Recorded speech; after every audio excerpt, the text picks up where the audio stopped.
दोस्तों आज का ये वीडियो बहुत ही कमाल का होने वाला है। इतना समझ लो कि अगर आप एक स्टूडेंट हो तो इसे देखने के बाद आपको पढ़ाई का कीड़ा काटने वाला है। So let's start the video. Bharat के संविधान निर्माता बाबा साहेब डॉक्टर भीमराव अंबेडकर जी के बारे में तो आप जरूर जानते होंगे, जो अर्थशास्त्र में पीएचडी करने वाले पहले भारतीय थे, जिनके पास अलग अलग विषयों में 32 डिग्रियां थी, जिन्हें लगभग 9 भाषाओं का ज्ञान था। लेकिन क्या आपने कभी डॉक्टर श्रीकांत जिचकर जी के बारे में सुना है, जिन्हें इंडिया का मोस्ट क्वालिफाइड पर्सन कहा जाता है, जिनका नाम लिम्का बुक ऑफ रिकॉर्ड में शामिल है? क्या आपने कभी प्रोफेसर वीएन प्रतिभन जी के बारे में सुना है, जिनके पास दुनिया में सबसे ज्यादा 145 एकेडमिक डिग्रीज है? अगर आप इनके बारे में नहीं जानते तो ये वीडियो लास्ट तक जरूर देखना, क्योंकि किताबों से जितना प्यार इन लोगों ने किया है उसका 10% भी अगर आप लोगों ने कर लिया तो समझना आपका बेड़ा पार है। तो शुरू करते हैं डॉक्टर श्रीकांत जिचकर जी से, जिनका जन्म स्वतंत्रता के 7 साल बाद 14 सितंबर 1954 को महाराष्ट्र के नागपुर जिले में हुआ। आपको जानकर हैरानी होगी कि 1972 से 1990 के बीच मात्र 18 सालों में इन्होंने 42 यूनिवर्सिटी एग्जाम दिए, 20 से ज्यादा डिग्री हासिल की और 28 गोल्ड मेडल जीते।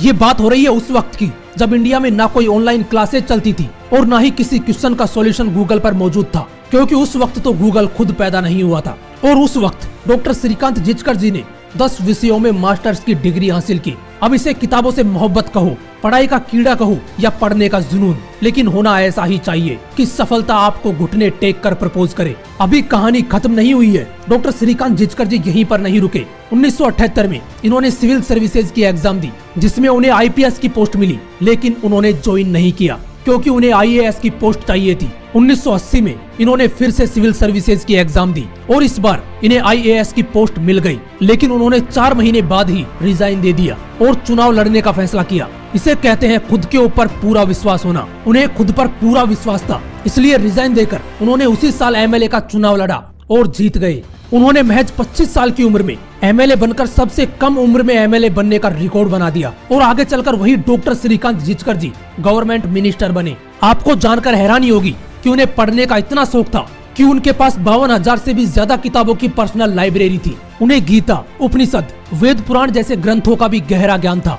अब इतना जानने के बाद ये मत समझने लग जाना कि उन्हें सिर्फ किताबों से ही प्यार था, क्योंकि डॉक्टर श्रीकांत जिचकर जी मल्टी टैलेंटेड थे। वो एक पेंटर और प्रोफेशनल फोटोग्राफर के साथ साथ एक अच्छे स्टेज एक्टर भी थे। लेकिन अफसोस, multi talented doctor Shrikant Jichkar ji आज हमारे बीच नहीं है। 2004 में नागपुर में एक कार एक्सीडेंट में उनकी मौत हो गई।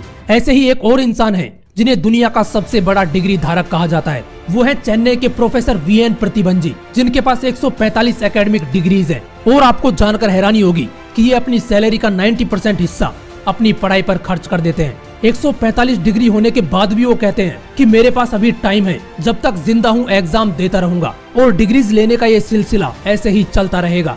दोस्तों, इसे कहते हैं किताबों से प्यार। मैं ये नहीं कहूंगा कि आप भी इनकी तरह डिग्रियां लेते रहो, लेकिन इनकी तरह किताबों से प्यार जरूर करो। हो सकता है आपको किताबें बोरिंग लगती हो, लेकिन जिस दिन आपको किताबों से प्यार हो गया ना, वो आपको बोर करना बंद कर देंगी। ये वो ज्ञान का भंडार है जो किताबों के रूप में आपको हलवे की तरह परोसा गया है। इसे जितना अपने अंदर डाल सकते हो डाल लो, क्योंकि ये एक ऐसा ज्ञान का भंडार है जो कभी खत्म नहीं होने वाला। जय हिंद, वंदे मातरम।